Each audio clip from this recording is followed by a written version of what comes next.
A very good evening to all of you. Please confirm if I'm audible and if my screen is visible to everyone.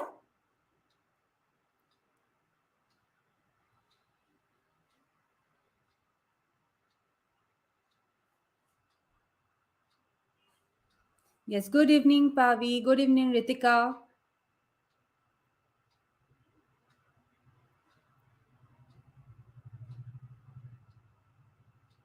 Okay.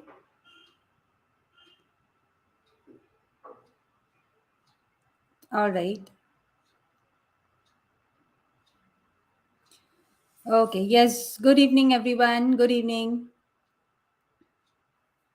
Thank you. Thank you for confirming. Thank you. So, in this series of RRR, today is the 8th day, and today we are going to discuss another very important unit, which is Unit 11. So, exam is just around the corner. In fact, it is just knocking at your door. And I hope everyone has downloaded your admit cards because they are it's available now. So, Unit 11, Evolution and Behavior. A very, very important unit, and you get a lot of questions from here. You get almost 5 questions from part B, almost 5 questions in part C. And trust me, this unit is very scoring. Unit 10, Unit 11, these are the units which are very, very scoring because this is very easy to understand and, easy to analyze. But yes, there are numericals also here which you need to do. Okay. And to understand, do the numericals, to do the graphs, there are many graphical questions also. You need to understand the concept. So I hope your concepts are all clear by now. You have done a thorough study. Yes. So are we all set to attempt some classes, some questions? If you're all set, then give me a type BIO. Bring it on. Let's see who are all ready to attempt some questions to revise with me, because I'm here to help you revise these sets of questions. While discussing, it's going to help you revise this unit. Oh, wow. I'm getting a lot of BIOs, right? Okay, Polish is saying the concepts are clear, but the graphical question get me. Okay, Polish, for this, we need to practice. So here we are. Biotecnika is here to help you out to practice the questions. Right. So let's start. Yes, bring it on, right? So let's start with the very first question, which is saying homing pigeon were released from a place far away from home. They use either Earth's magnetic field or sun as navigational cues and choose the right direction to fly. To test this hypothesis, 2 experiments were conducted. Experiment 1. One group of pigeons, which is the test group, were equipped with Helmholtz coil, which disrupt the magnetic direction, while second group control were not. Both groups were released on a sunny day. And in experiment 2, we have used the same control and test groups of pigeon, but they were released on an overcast, cloudy day. So what is the outcome? And the question is, the expected results, if the hypothesis is true, would be what? Your options are experiment 1, both control and test group fly in the right direction, but in experiment 2, only control group does. Option number 2, in both the groups, the test group fails to choose the right direction. In option 3, in both experiment 1 and 2, the test group fly in the right direction. And in option 4, in experiment 1, both groups fly in the right direction, but in experiment 2, only control group does.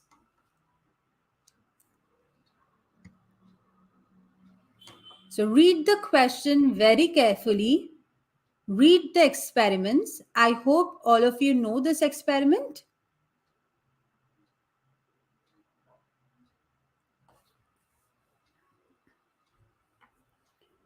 Wow, that's super fast.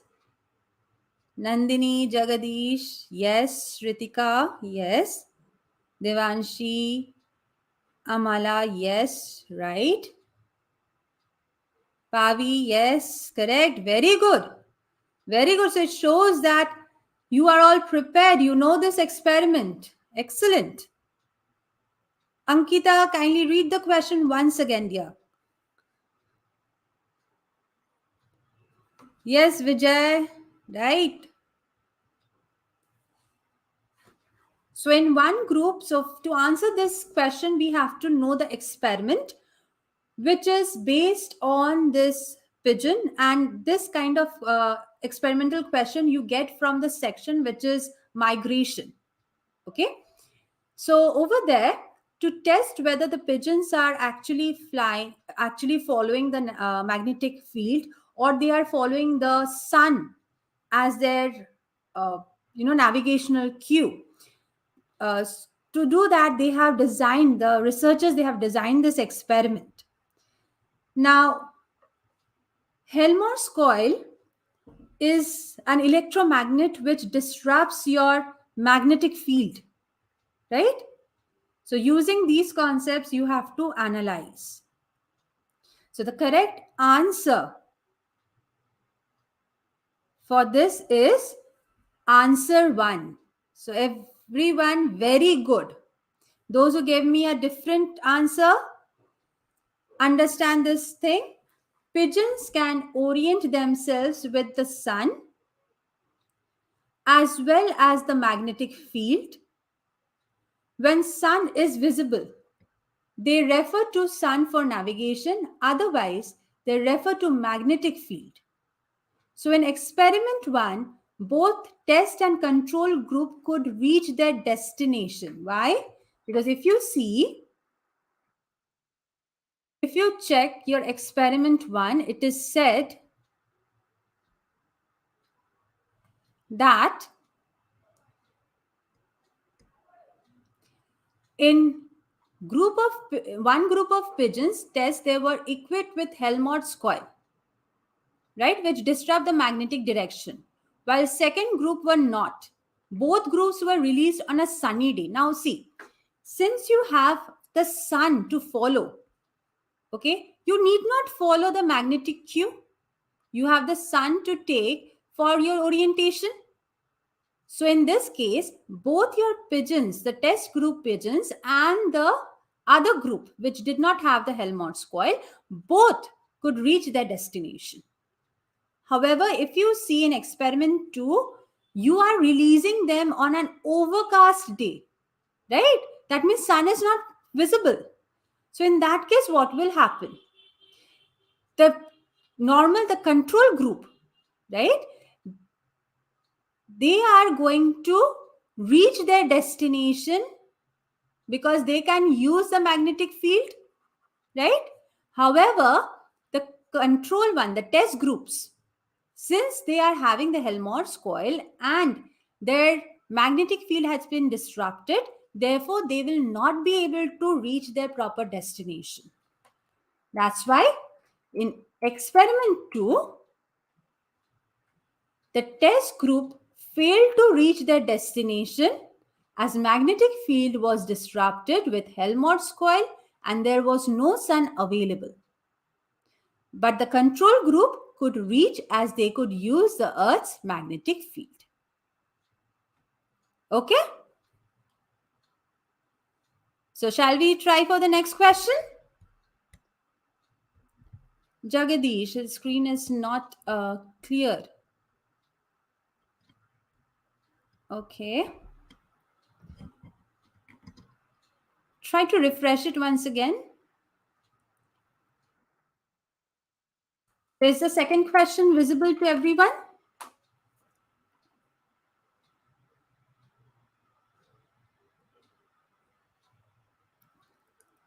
All right.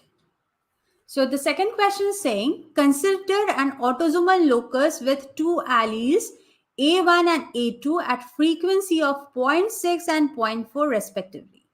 Now, each generation, A1 mutates to A2 at a rate of mu equals to 1 into 10 to the power of minus 5, while A2 mutates to A1 at a rate of mu is equals to 1 into 10 to the power of minus 5. Assume that the population is infinitely large and no other evolutionary force is acting. So the equilibrium frequency of A1 is, please ignore this part. The question has been given. It is option 1, 1, 2.5, 3.67, 4.33.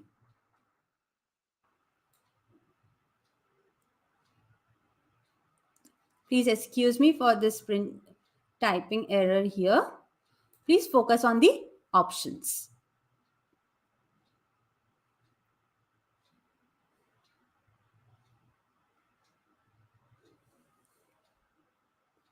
So, can you figure out from where this question has been asked? From which chapter under Unit 11? You know, when you get a question, it's very important to understand from where it has been asked. And to understand that, you should have a very good knowledge about it. You know, about the chapters, all the topics under that chapter. So can you figure out from where it has been asked? And it is talking about what? Which equilibrium frequency? Yes, right, Ankita. Absolutely good. This is Hardy-Weinberg equilibrium, the deviation from Hardy-Weinberg equilibrium. Good. Okay, Vijay has already given me the answer. Correct. Others, I'm waiting for everyone. I want every one of you to give me the answer to solve this question. Yes, population genetics, right? The deviation from Hardy-Weinberg. If you have studied the deviations, how to calculate all the different conditions, then you should be able to answer this.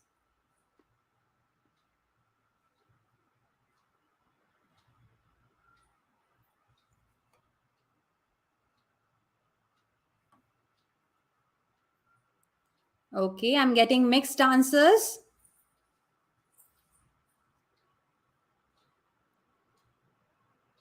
I'm waiting for all of you.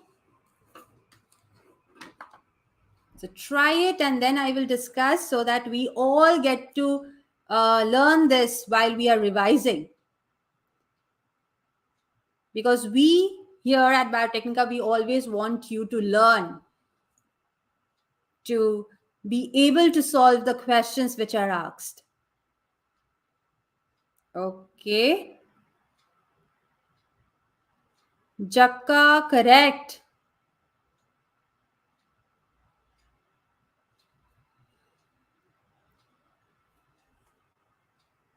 Yes, Nandini, right.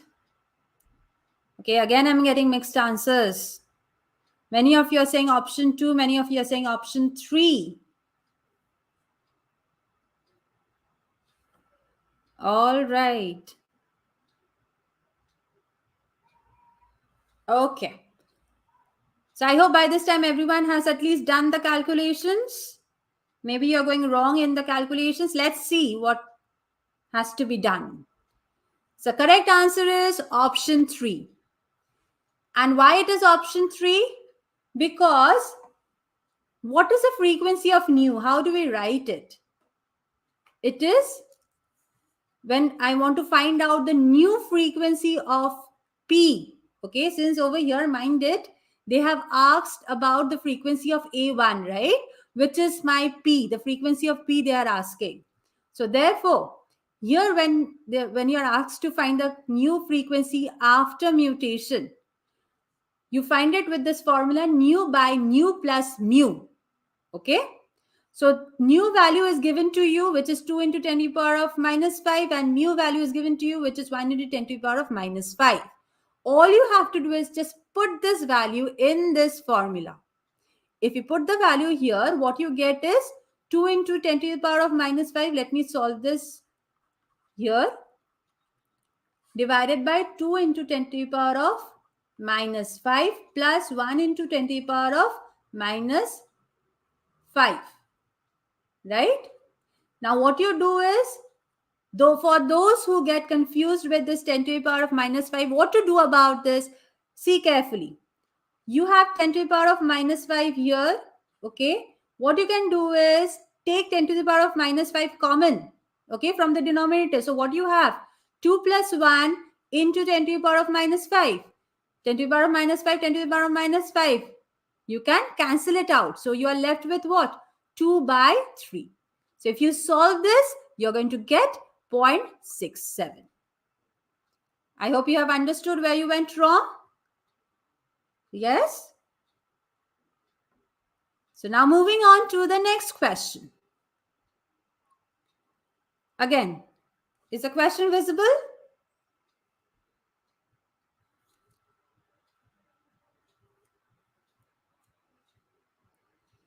So this is saying the frequency of Mn blood group types in a population of 6129 is as follows. It is given here.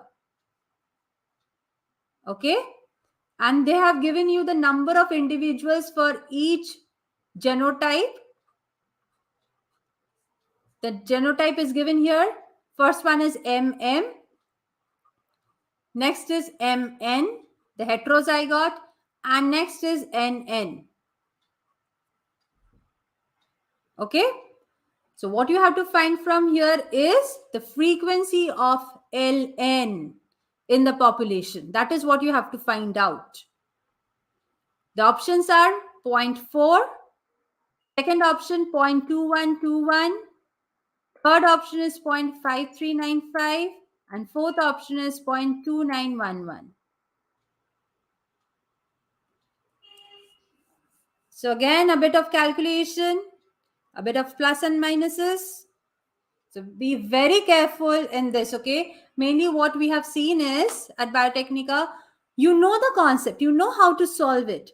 But, while you're calculating, you somehow make mistakes with the addition, the subtractions, or the divisions. Right? So be careful about that.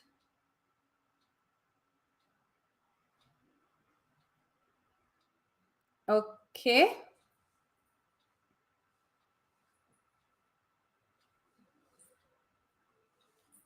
Right. Vijay, Swarnadeep. Good. Very fast. Super fast, in fact, I will say. Because this is quite a long calculation. Jagadish. Jagadish, recheck your calculation, please.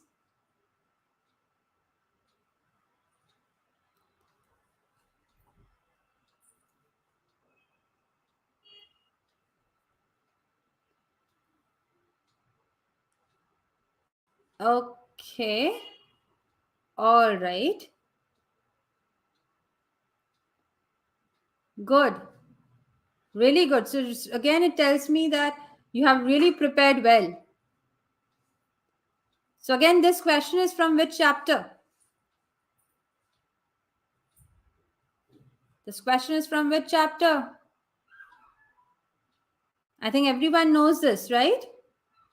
You have been asked to find the frequency of the recessive allele. So it is again from your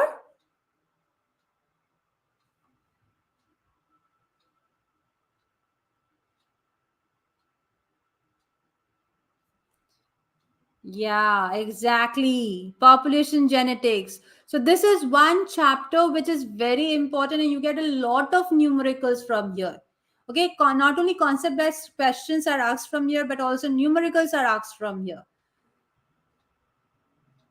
So you should be able to solve it. Now the answer is option 1. So those who gave me the option as 1, absolutely right. Congratulations, you have really done well. You have prepared well this chapter. Very good. So how to do it?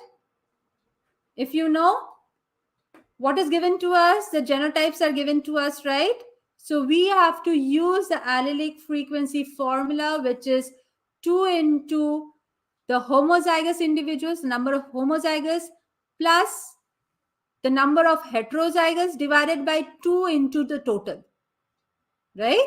So if we have to just put the values here, 2 into 1303 plus 3039 divided by 2 into the total.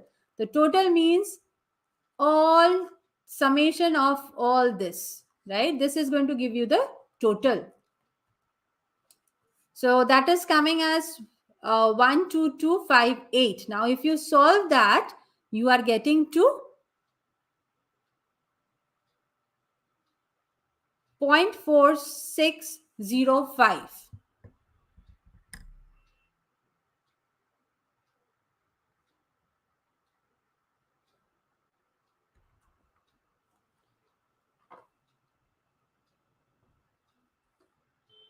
Okay. All right. Now, moving to the next question. Question number 4 is on your screen.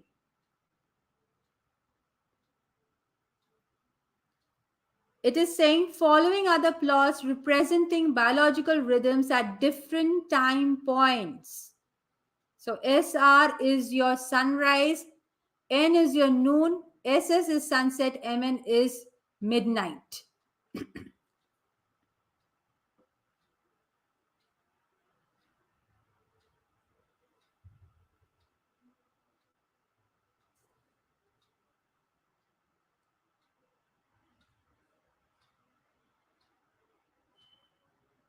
So the options are, which of the plots represent ultradian biological rhythm? So I hope you have analyzed this graph. So you have to find out which of this is representing ultradian biological rhythm. First is plot A, second plot A and C, third option plot C and D, fourth option is plot D.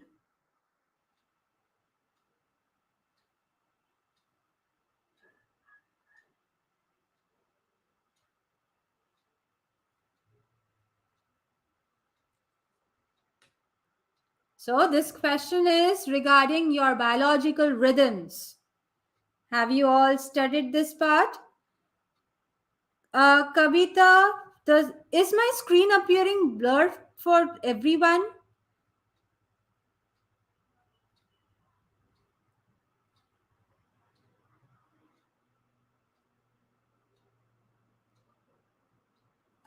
Or can you read it?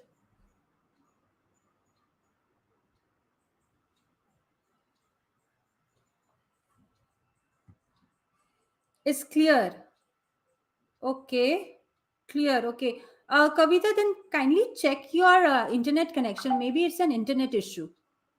Okay. Because others are finding it clear. Okay. Okay. Okay. Thank you for confirmation. Thank you.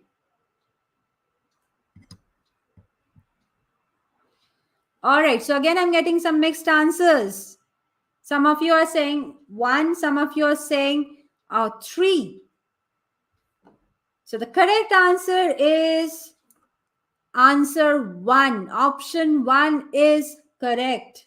Why?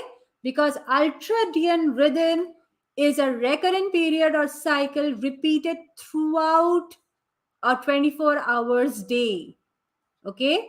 So if you see this, look at the graph here. Here, this is your sunrise, noon, sunset, midnight, sunrise, right? So this is your 24-hour schedule.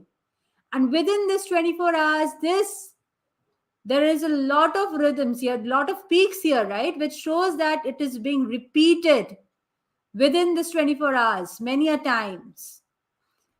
In other graph, this is obviously not following any particular rhythm here. This one, you have sunrise here and then midnight. So it is a gap of like 12 hours. So obviously it is not your ultradian. Definitely not ultradian. Okay. You are getting another peak in a 12 hours gap. And then you have the last one where you have the peaks after 24 hours, midnight to midnight. Okay. So again, this is not your ultradian. Only plot A is your ultradian. Then what are the others? For that, you have to know your biological rhythms. All right. So how many of you know your biological rhythms? How many of you have studied this? So circadian is a daily, a gap of 24 hours. You can have annual seasonal rhythms, which is your 365 days. You have the circa-lunar, which is following the 29.5, the lunar cycle. You have the circa semilunar also, and there is circa tidal, which is following this tidal of 12 hours. So every day we have the tide, the gap of 12 hours, right? So you have to know your biological rhythm. How many of you have studied this?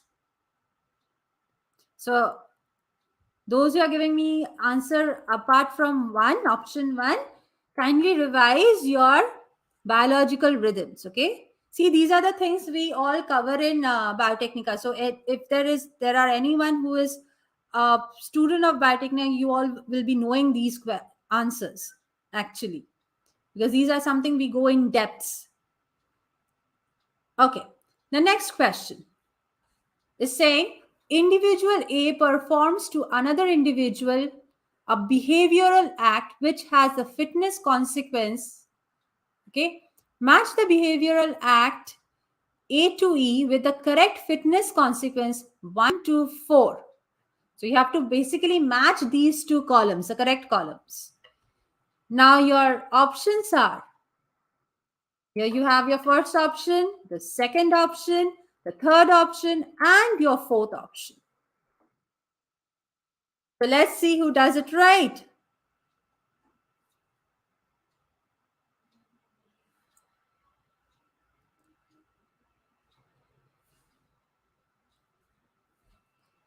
So there are 4 behavioral acts given here: cooperation, adaptive altruism, spite, deceit and manipulation, and reciprocity.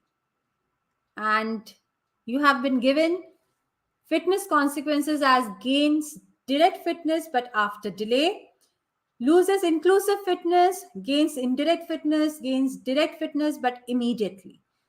So to answer this, you have to know what is the meaning of inclusive fitness, what is the meaning of your indirect fitness, direct fitness.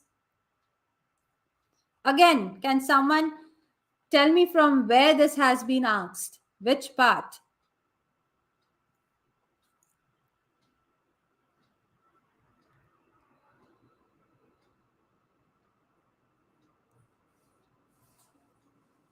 Be very careful in selecting the options.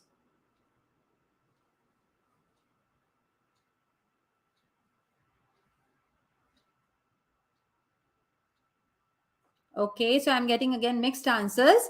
I'm getting option 1, 4, 3.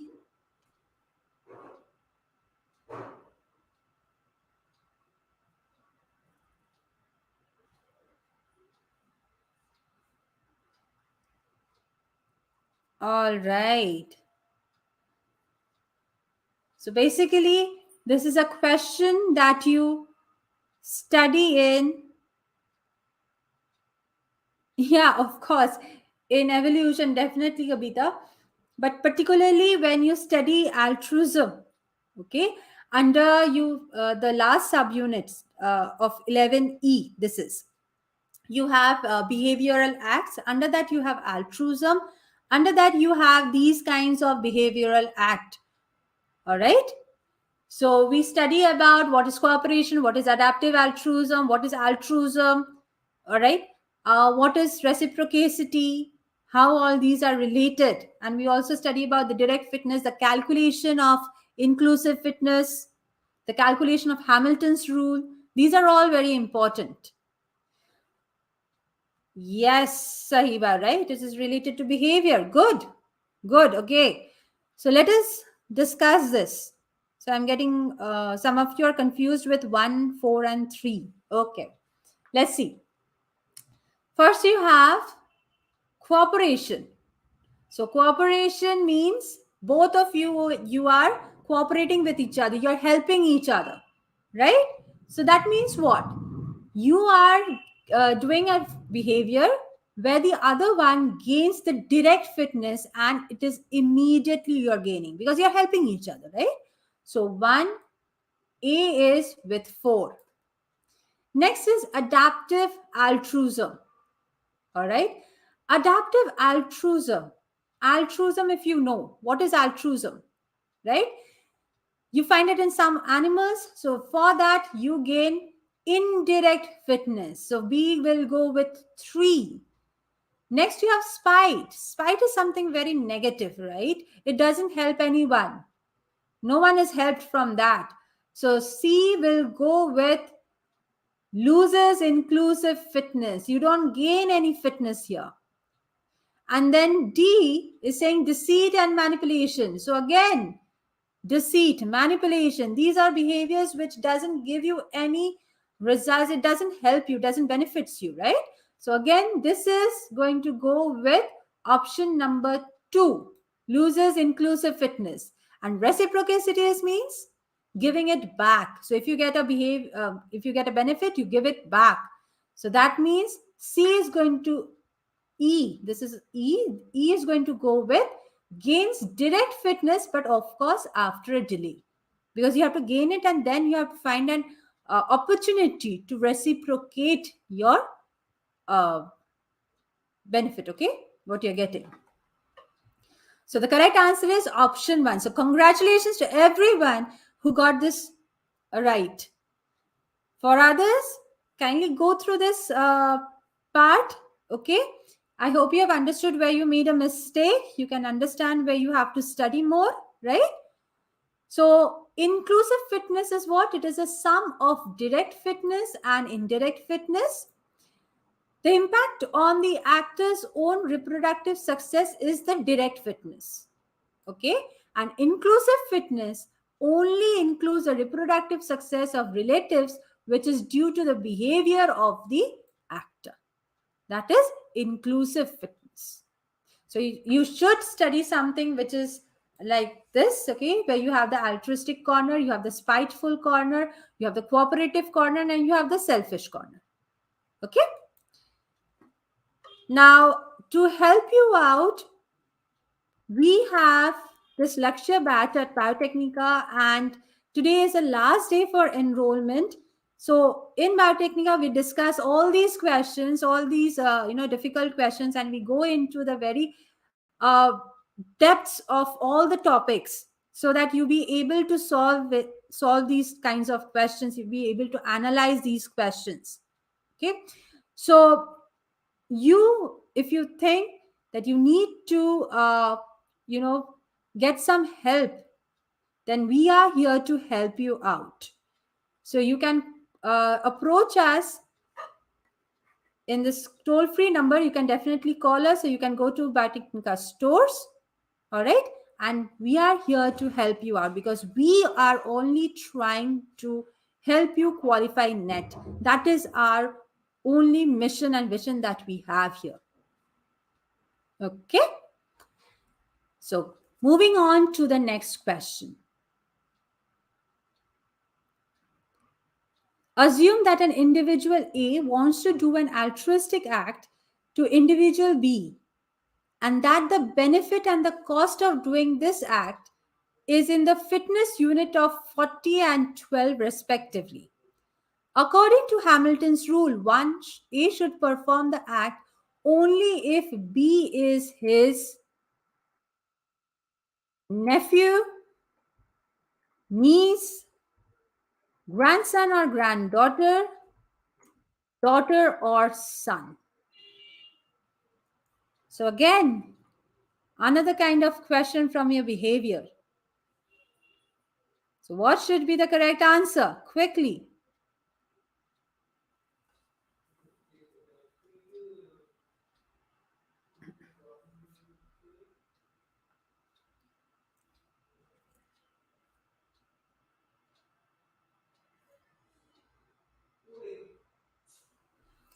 Okay, Ram Prabha has already given me a question. The first one to give me the answer for this question.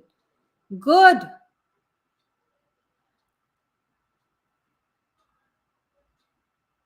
And it's correct, Ram Prabha. Kavita, correct. Amala, kindly check your calculations. I'm sure you will be able to do this. You will be able to give me the correct answer.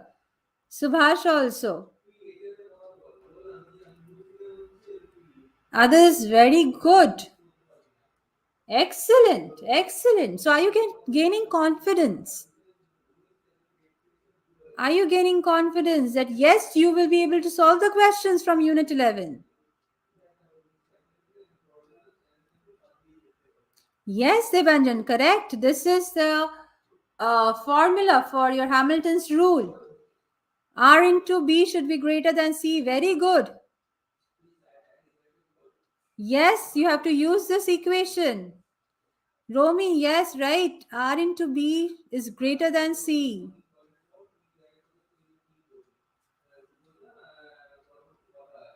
That's great. So quickly solve it and tell me.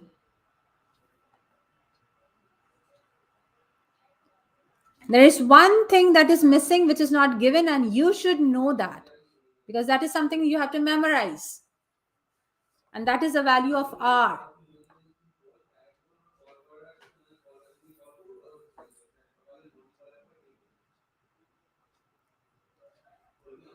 So the correct answer for this is option 4. Very, very good. In this question, you have to use the Hamilton's rule. R into B is greater than C. Yes, exactly. So if you have to place the values, your B value is given as 40 and the cost is given as 12, right? So you just have to place this 40 something here should into 40 should be greater than 12. So for this, you have to know the relationship, okay, the coefficient of relatedness. So they have given you nephew, niece, grandson, granddaughter, daughter or son. Now nephew, niece, both is how much? 0.25, which is 1 by 4. So if you just do place 1 by 4 here, how much you are getting? 10. Now 10 is definitely not greater than 12. Grandchild, grandparents is 0.25. 0.25 again means 1 by 4. So again, it is not correct. Parents and offspring, that means daughter or son, it is given as 0.5. 0.5 means it is half, right? So this is half. If you do half of 40 is how much? 20. Now 20 is definitely greater than 12, right? So this is the correct answer is option 4. The relation should be daughter or son. Okay, moving on to the next question. In a study of sexual isolation of species of salamanders, scientists brought together male and females from different population and from the same population. They observed the frequency of mating and calculated the sexual isolation index. So one graph shows the relationship between mating frequency and genetic distance, and the other shows the relation between sexual isolation index and geographical distance. So someone was telling me at the start of the webinar that you have difficulty in graph. Okay, so here is one graphical question. Try to solve this. So you have to choose the appropriate term for x1, y1, x2, y2. So you have to choose the correct coordinates, okay? Correct terms for these coordinates. And your options are, here you have option 1, option 2, option 3, and your option 4. Devanjan, yes, you are absolutely right about your relatedness. Sorry, I just saw it now. You're correct. Good.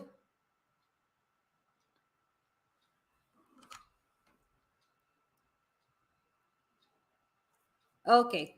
So actually, these kinds of questions, no, if you know the concept between sexual isolation and your evolution, the genetic composition and all, you have to use those concepts to analyze these graphs. It's as simple as that. But obviously, you have to go into the depths of the concepts.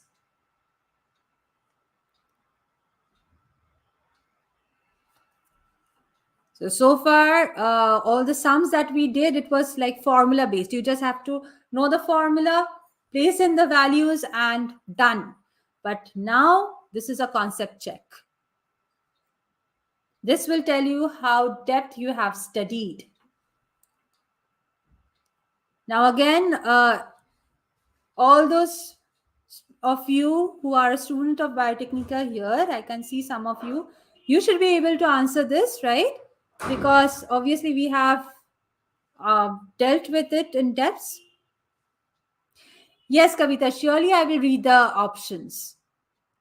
Now, option 1 is saying x1 is giving geographical distance, y1 is sexual isolation index, x2 genetic distance, y2 is mating frequency. Option 2 is saying x1 geographical distance, y1 mating frequency, x2 genetic distance, y2 is sexual isolation index. Option 3, x1 is genetic distance, y1 mating frequency, x2 sexual isolation index, and y2 geographical distance. And option 4 is saying x1 genetic distance, y1 geographical distance, y2 sexual isolation index, and x2 is sexual isolation index, and y2 is mating frequency.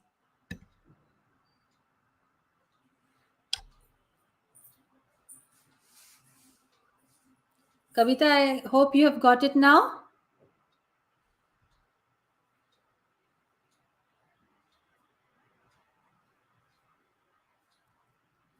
Okay, again, I'm getting some mixed answers.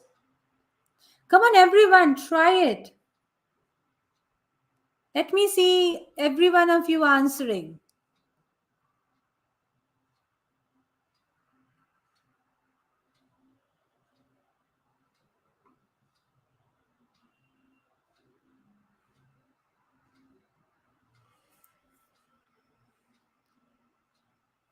So are you liking do you like solving these questions?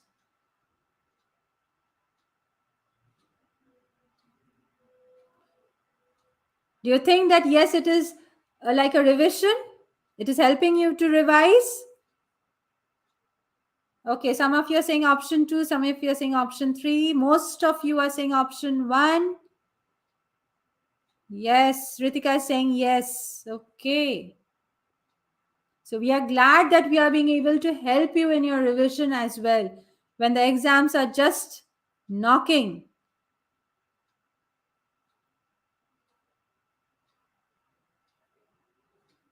Okay, okay. Right. Okay. So the correct answer is option 1. So all of you gave me the answer as option 1. Again, congratulations. You have got a very clear concept. Good. Excellent. So what is the explanation? See, First and foremost, relationship between mating frequency and the genetic distance is inversely proportional. Understand this, okay? So more the genetic distance, less is the mating frequency. Okay, and we have discussed this concept in details in our regular classes. All right, so I'm not going into the details, just giving you a very brief thing here. Why it is different, why it is not. We discussed this in depths. Now, next point is relationship between sexual isolation index and graphical distance is directly proportional. Fine. So more the geographical distance, more is the sexual isolation. All right. And this is one thing which is not only connected to your speciation, but yes, it's also connected to your, populations being separated and all. So that's why option 1 is right. X1 is giving you the geographical distance, Y1 is giving you the sexual isolation. All right. So as your geographical distance is increasing, you are being more and more isolated. As your sexual isolation is also increasing here. Okay. Now, next is X2 is giving you the genetic distance, and next is your mating frequency. So, what did we just study? The close you are, the more closely you are related. All right. You will be choosing your mate accordingly. If you are distantly related, then they will not be your appropriate mate. You will not choose them as your mates, okay? Because you will not be able to identify them. Their characteristics will be very different. All right. So obviously, as your genetic distance increases, so is also there is a reduction in the mating frequency. Okay, Kavita, you got confused. Never mind here. The next time, just read it carefully. Have a cool head, okay? Don't hurry. Don't panic. Just first find out the logic and then you analyze the graph. In that way, it will be easy for you to analyze. Okay? Straight away, don't start analyzing the graph. Understand the logic and then you look at the graph. So, coming to question number 8. The first vertebrate animal appeared in which of the following geological ages? You have the Paleozoic era, Mesozoic era, Orthovician period, Cretaceous period, Mississippian epoch, Paleocene epoch. And you have to tell me the first vertebrate appeared when. So I hope you have memorized that table of geological age. Yes, it's a long table, I understand. And I hope you know the shortcuts in memorizing them.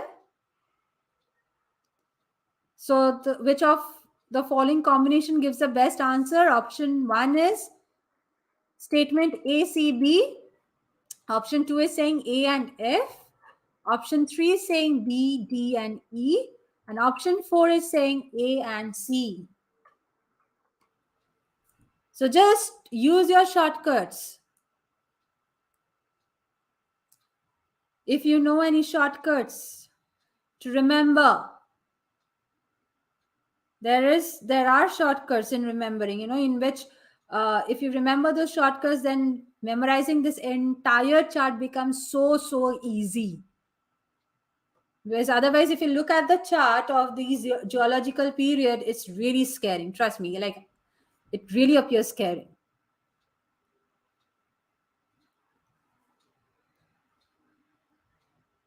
Yes, yes, I know.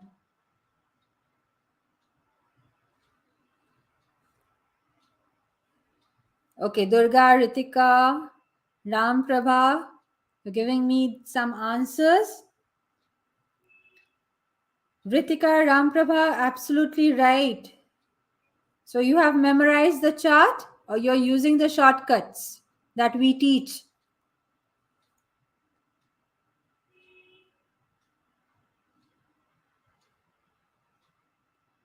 So in our regular classes, we do teach some shortcuts. Are you using those shortcuts, or you have learned that entire chart by heart?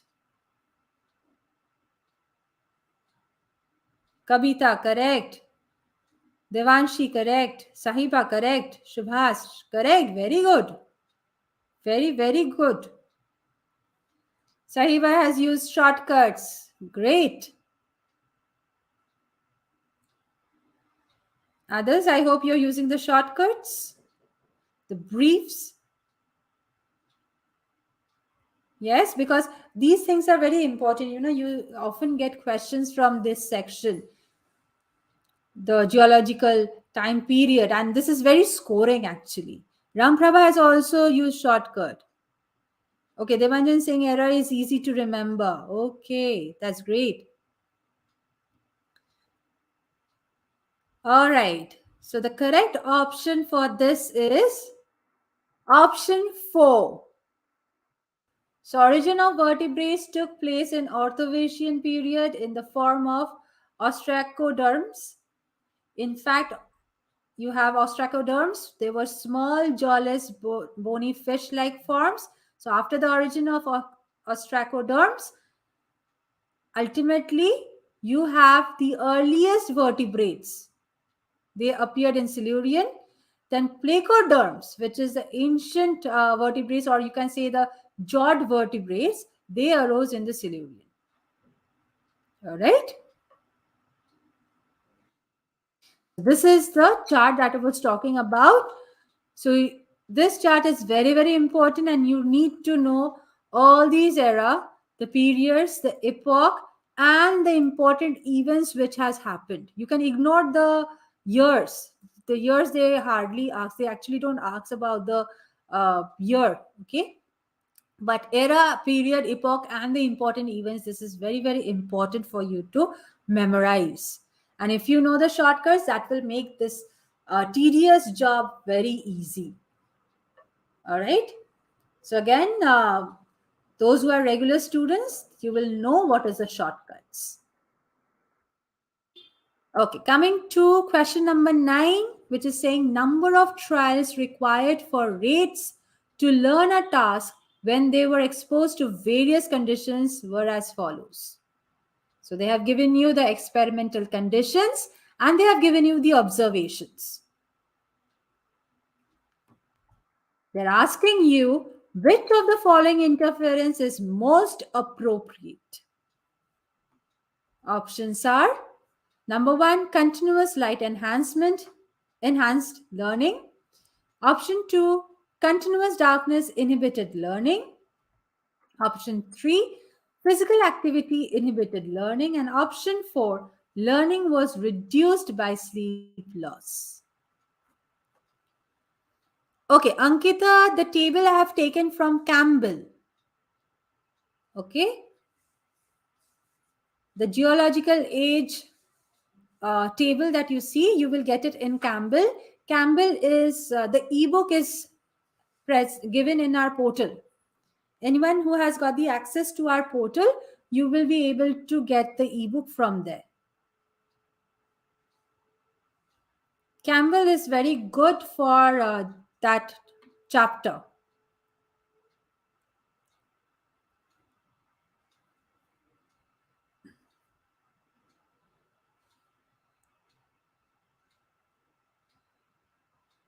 You're most welcome, Ankita.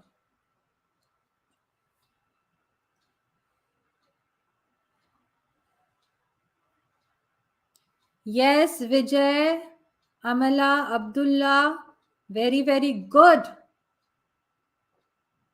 So what is your logic behind this? Why are you saying option 4, Swarnadeep? Is there any logic behind saying why it is option 4?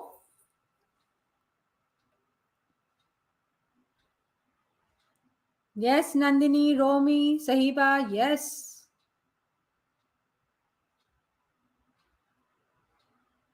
Subhash, yes.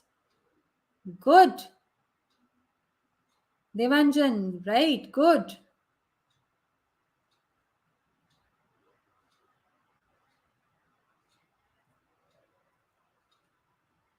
Ankita, yes. Okay, they mentioned dog food and bell logic. So conditioned learning. Right. Good.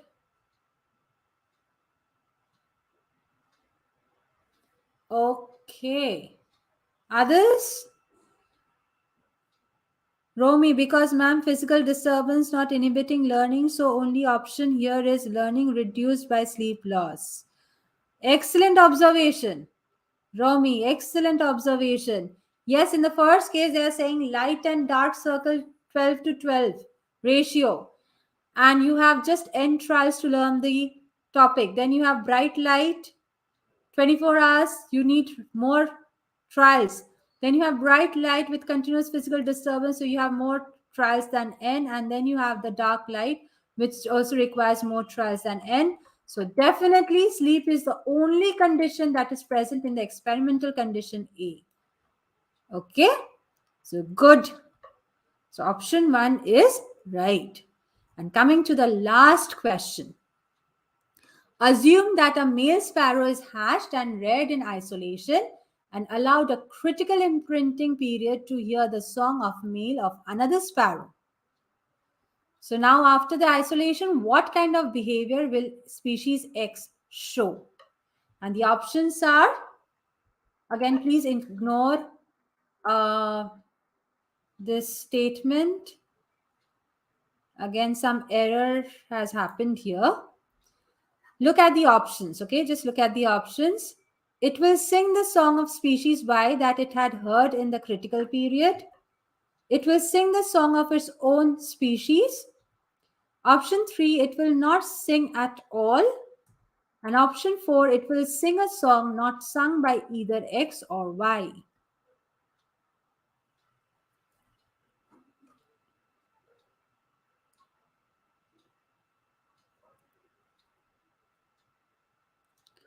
So you have to know the experiment. And this experiment is based on what? Who can tell me? Okay, most of you are giving me option 1 as correct. I'm getting option 2 also, option 4 also. So do you know this experiment? Or are you making some guesses?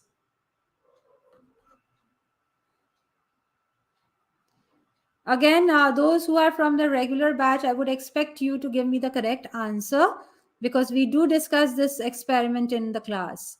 Others, I hope you know this experiment. So the correct answer for this is option 4. Option 4 is the correct one. All right. Why? Because song learning takes place in 3 steps. Song recognition, which happens during the critical period between 10 to 50 days. Song practice, which takes after 150 days when it needs to hear its own song.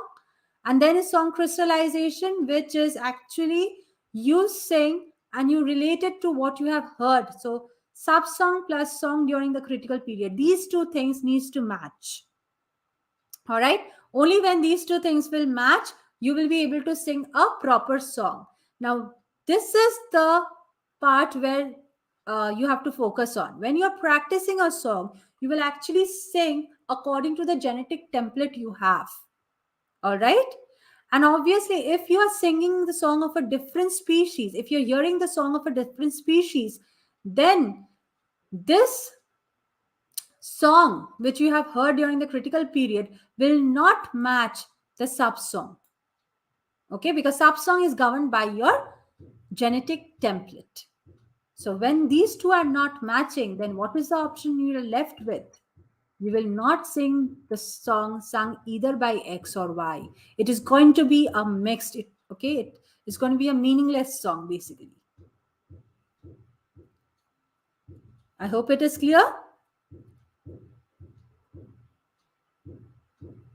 All right.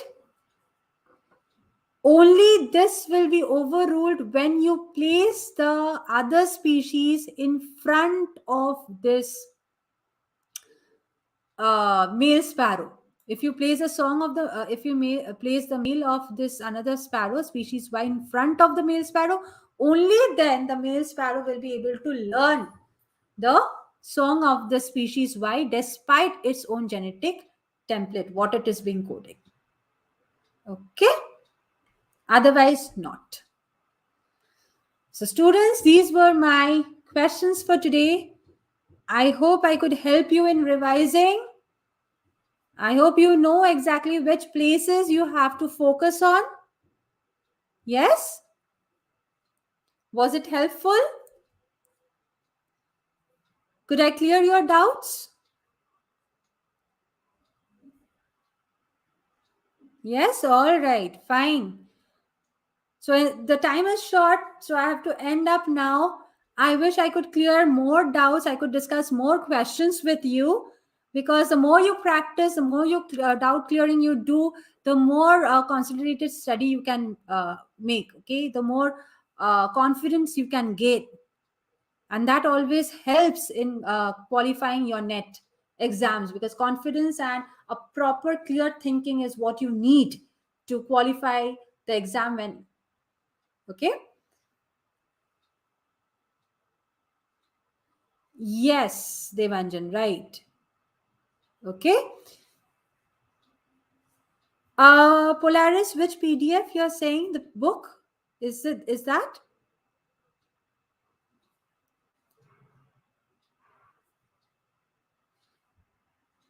Yes, you can yeah, you can download that, okay, but you have to have the access to our portal. So I wish I could help you more, but due to time constraint, this is what I have for today. If you want to discuss more questions, and if you want me to clear more doubts, more concepts and all, you can definitely reach me in Biotecnika. Okay. So thank you, everyone. Thank you so much, and wish you all the very best for your exam.